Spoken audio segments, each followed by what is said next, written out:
অসলোতে metro পরিষেবা ভীষণই ভালো। এখানে প্রায় 24 ঘন্টায় মেট্রো চলে।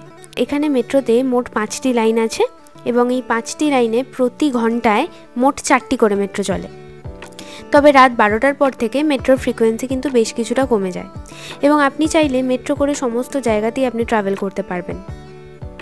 এখানে একটি মজার জিনিস আছে, মেট্রো স্টেশনে আসার পর কিন্তু এর দরজা নিজে থেকে খোলে না। আপনি যদি মেট্রোতে উঠতে চান তাহলে আপনাকে এই বাটনটি প্রেস করতে হবে এবং তবেই কিন্তু দরজা খুলবে। এবং নামার সময়তেও কিন্তু ঠিক একই উপায়ে নামতে হবে, অর্থাৎ আপনি যদি নামতে চান তাহলে স্টেশনে আসার পর আপনাকে এই বাটনটি প্রেস করতে হবে এবং মেট্রোটি সম্পূর্ণরূপে যখন থেমে যাবে তখনই কিন্তু দরজা খুলবে। এবার আসি টিকিটের কথায়।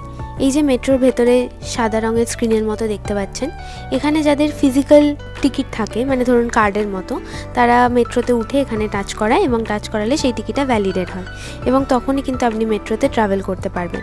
অসলো যেহেতু পাহাড়ি এলাকা, তাই এখানে বেশ কিছু স্টেশন মাটির নিচে এবং বেশ কিছু স্টেশন মাটির ওপরে হয়। কিছু কিছু লাইনে তো আবার মেট্রো পাহাড়ের ওপরে উঠে যায়, সেই জন্য কিন্তু এখানের মেট্রোর দৈর্ঘ্য খুব একটা বেশি হয় না এবং সেই পাহাড়ের ওপর থেকে গোটা অসলো শহরটিকে দেখতে পাওয়া যায়।